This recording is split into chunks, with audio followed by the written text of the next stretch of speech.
खातारे पौष्टिक अन्न, त्याच्याबरोबर तुम्ही जे बाजारात येते का चिप्स, चॉकलेट हे खाता.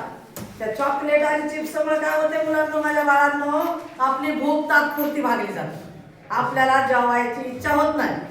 कारण चॉकलेट खाल्ले की आपलं पोट भरतं, पुन्हा चिप्स खाल्ले की आपलं पोट भरतं आणि आपण जेवू शकत नाही. आपण आईला म्हणतात नको, मला आईने गोड आलेली कडधान्य तुम्हाला प्लेट भरून ठेवले तरी तुम्ही काय म्हणतात नको. मग मला सांगा बरं, तुम्हाला चॉकलेट आणि बिस्किट कोणाला आवडतं सांगा उठून. आवडतं का तुम्हाला सगळ्यांना? आवडतं रे, जिभेला छान वाटतं, पण ते आपल्या शरीराला घातक आहे का नाही घातक? मग इथून पुढे दररोज तुम्ही जेवायच्या नंतर चॉकलेट बिस्किट खाताल का सांगा? नाही. मग आपली आईने जे जेवणाचे नियम आहेत की आपल्या ताटामध्ये ताट भरून अन्न पाहिजे. मग कोणते कोणते पौष्टिक अन्न पाहिजे? पौष्टिक अन्न खाण्याची काय गरज आहे आपल्याला? तुम्ही मला काय गरज आहे? चिप्सने पोट भरतं, चॉकलेटने पोट भरतं? नाही नाही बाळांनो, पौष्टिक अन्न काय खायचंय आपल्याला की आपण दिवसभर जे काम करतो, कष्ट करतो, आपले आई वडील, आपण तुम्ही पण खेळता, शाळेत येता, शिकता, मग आपली ती ऊर्जा कमी होते. ती ऊर्जा भरून काढण्यासाठी, आपल्याला दिवसभर उत्साही राहण्यासाठी, आपण आजारपणातून आपली मुक्तता होण्यासाठी आपल्याला पौष्टिक अन्नाची गरज आहे.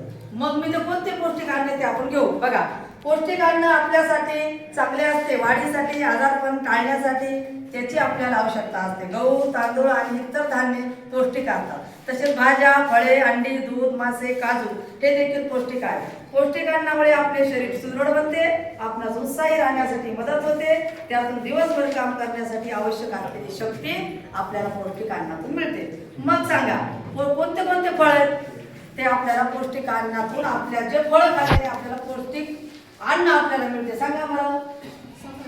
हा छान. अजून तुम्ही सांगा एखाद्या पौष्टिक फळांचं नाव. हा अननस. अजून कोण सांगतंय? तुम्ही सांगा मला. लहान विद्यार्थी सांगा पेरू. छान.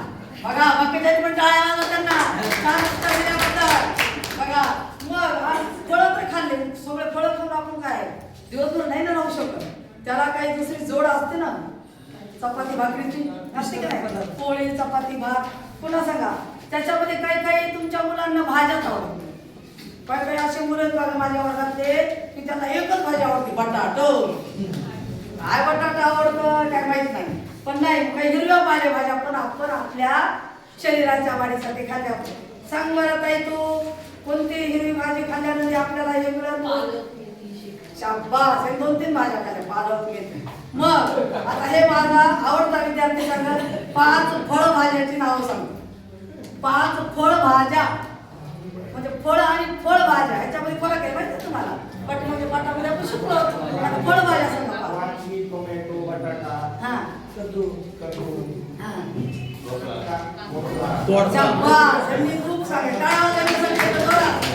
दोडका. बघा त्यांनी 5 फळभाज्यांची नावं छान सांगितली आहेत. मग एक फळ मात्र इतकं आवडते सगळ्यांना, उन्हाळ्यामध्ये खाल्ले झोपायचंच काम आहे. ते सांगितलंच नाही कुणी. आंबा. काय आंबा? उन्हाळ्यामध्ये आपल्याला काय रस. रस प्रत्येकाच्या घरी होतो. काय काय घरी होतं दररोज रसाशिवाय पाणी जात नाही, कारण ऊन असते, उन्हाळी भाज्या खूप वाटत नाही. मग रस आपण एरवी 2 पोळ्या खाणारे माणसं रसा देतात किती पोळ्या? 4 पोळ्या खातात. म्हणजे आंबा. मग सांगा बरं मुलांनो, आंब्याला सगळ्यात जास्त महत्व का दिले? फळांचा राजा कोण आहे? आंबा. वा वा. फळांचा राजा आंबा आहे. तुम्ही छान, तुम्हाला सगळ्या आणि तिथून पुढे तुम्ही सांगितल्याप्रमाणे. आणि काही काही मुलं म्हणतात मॅडम तिथं अंडीचं आले, अंडी नाव, अंडी, दूध तर घ्या. आता काही काही सगळेच आपण काही पूर्ण मांसाहारीपेक्षा काय आहे. मग अंड्याची कमतरता दुधाने भरून येते. अजून तुम्ही सांगा त्याच्याबरोबर तुम्ही हरभरे जर भिजवले रात्री आणि प्रोटीन म्हणून सकाळी सकाळी जर ते हरभरे खाल्ले, मोड आलेले कडधान्य, हरभरे, डाळी, उसळी हे खाल्ले तरी अंड्याची बरोबरी करू शकतात. मग आणि बघा फळं खायचे, सगळं खायचं, आपलं शरीर चांगलं होते. पण मुलांना एक लक्षात ठेवायचं, तुम्ही सगळं खायचं आणि आपल्या शरीराला अभ्यासाव्यतिरिक्त मैदानामध्ये खेळायचं, मोबाईल बघायचा नाही, एका जागेवर बसायचं नाही, मोबाईल बघायचाच नाही लहान मुलांनी. जर सरांनी अभ्यास दिला तेवढ्या अभ्यासापुरता काही होमवर्क दिला तेवढंच पाहायचं आणि मैदानी खेळ खेळायचे, उड्या मारायच्या.